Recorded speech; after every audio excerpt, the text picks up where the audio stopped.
Resource Watch is brought to you in association with Tebe Investment Corporation.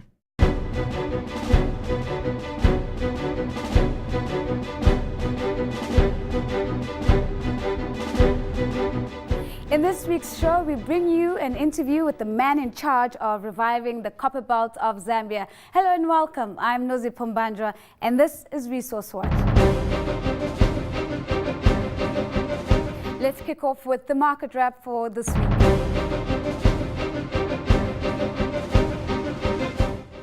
Sunbird Energy is to begin development of the Ibubezi gas project off South Africa's west coast. Receiving the go-ahead earlier this year for its acquisition from Forest Oil Corporation, Sunbird took a 76% stake in Block 2A, while PetroSA holds the other 24%. This covers a 5,000-kilometer area within the Orange Basin.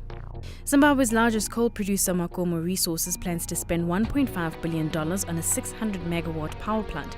They will also start exporting fuel to steelmakers in South Africa. Together with Chinese investors, Makomo will begin construction in 2018, 730 kilometers west of Harare.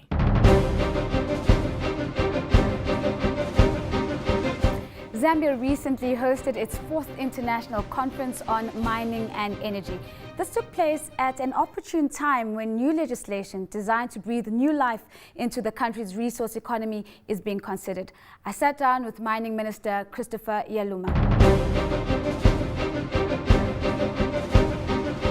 Honourable Minister, thank you for making the time to sit down with us. Let's take a couple of steps back and let's look at some of the key policy changes we've seen through the years that have given us the state of health that we see in the mining industry.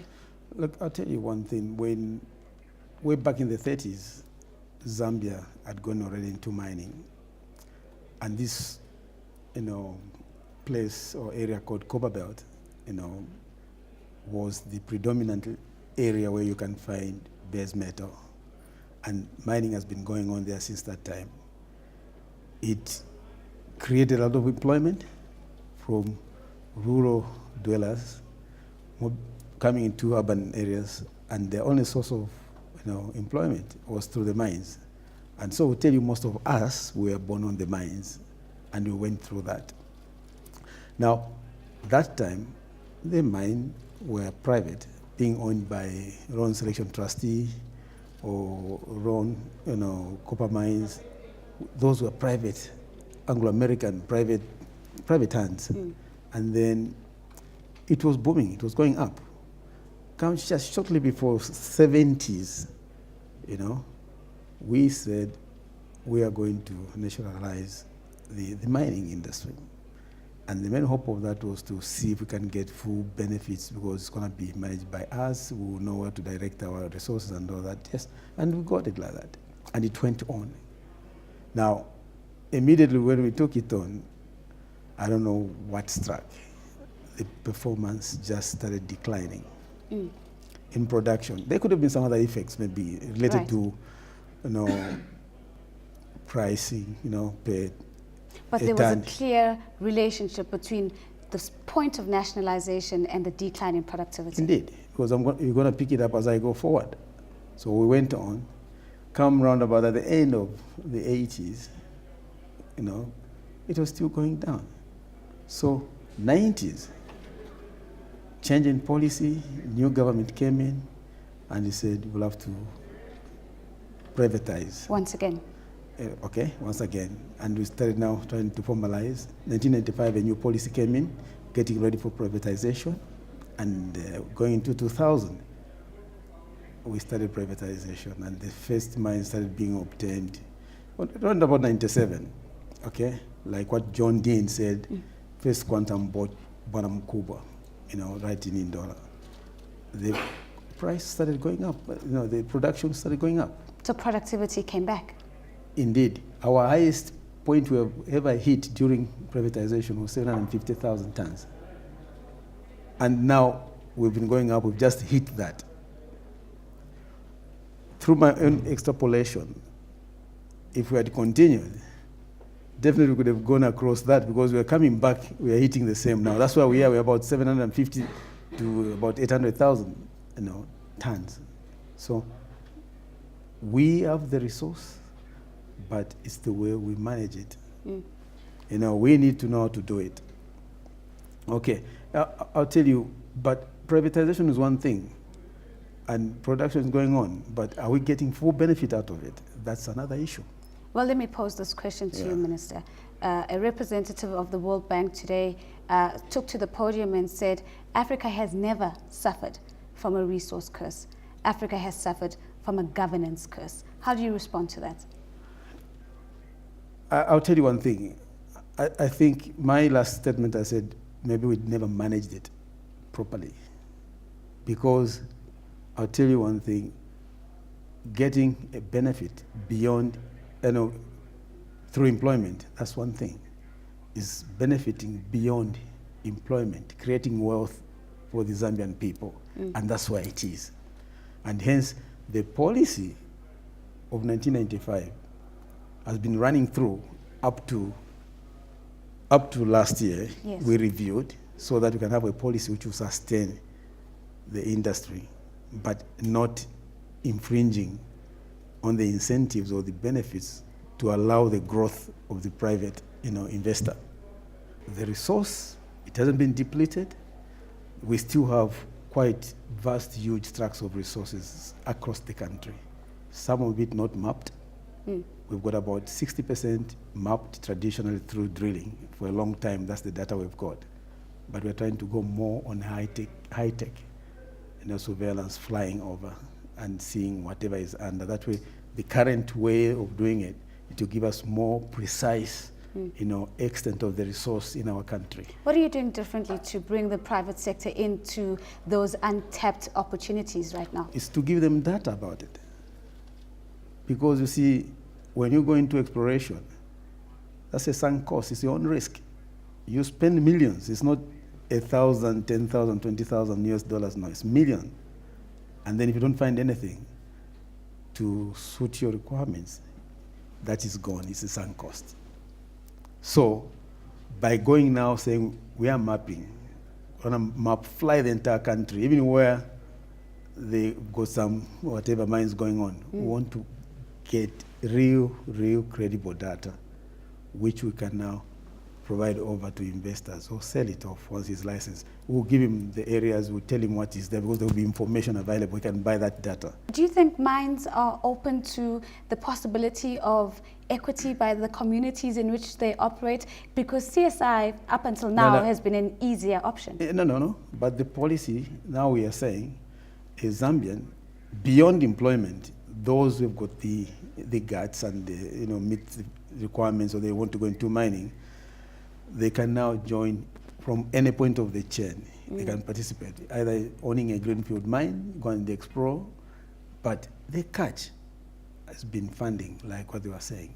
So that equity portion of it, that's where the government is trying to make arrangements, because traditional banks, the Stanbics, the Barclays, the FNBs, they're very rigid. It is impossible. So we are saying, let's see where the government can come in and guarantee those guys for some funding. Where are we right now with the tax regime and getting traction from the business community? You see, the impression of the people of Zambia is that there's been a lot of tax evasion by the mines. But that's a perception, okay? But you see, perception can drive realities. So what we are doing is to look around and do all the audits by Zambia Revenue Authority, forensic, through and through, to ensure that if there's any gap, we can manage to get whatever is supposed to be done. And we're also reviewing the tax regime. The Minister of Finance right now is just trying to put into place, just to review the entire tax regime. Let's change track. We've got just a few minutes left, and let's talk about South Africa.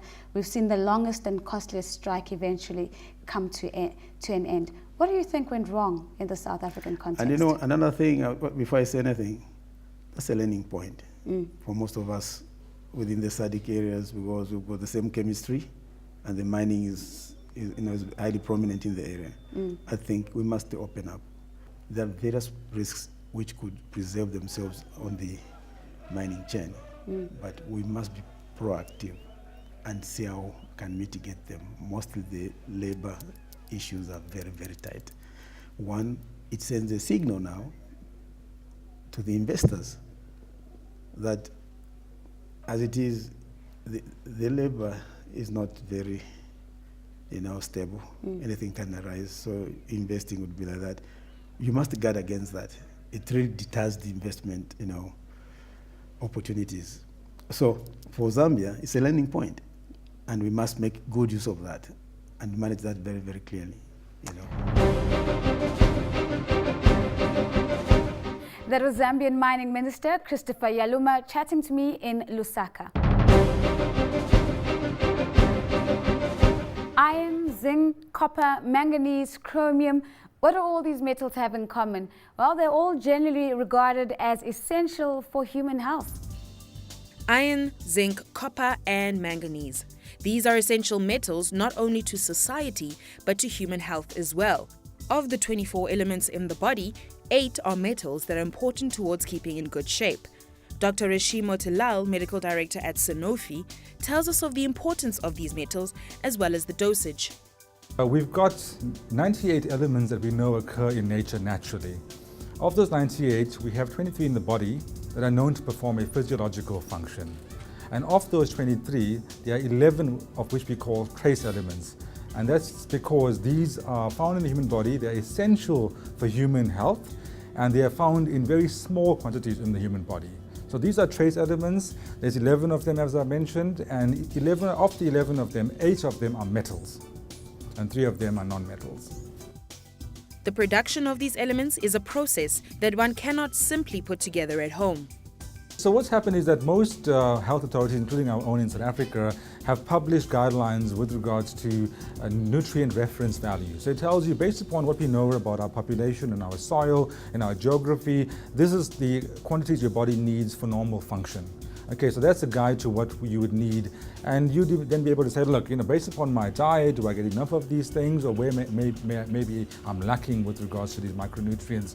So that's the first step to start. Now, how you decide is there's published data, and you obviously know whether your health is good, whether you have conditions that actually might affect absorption of one of the other elements, and then you can decide for yourself and together with your doctor what you might need to supplement on.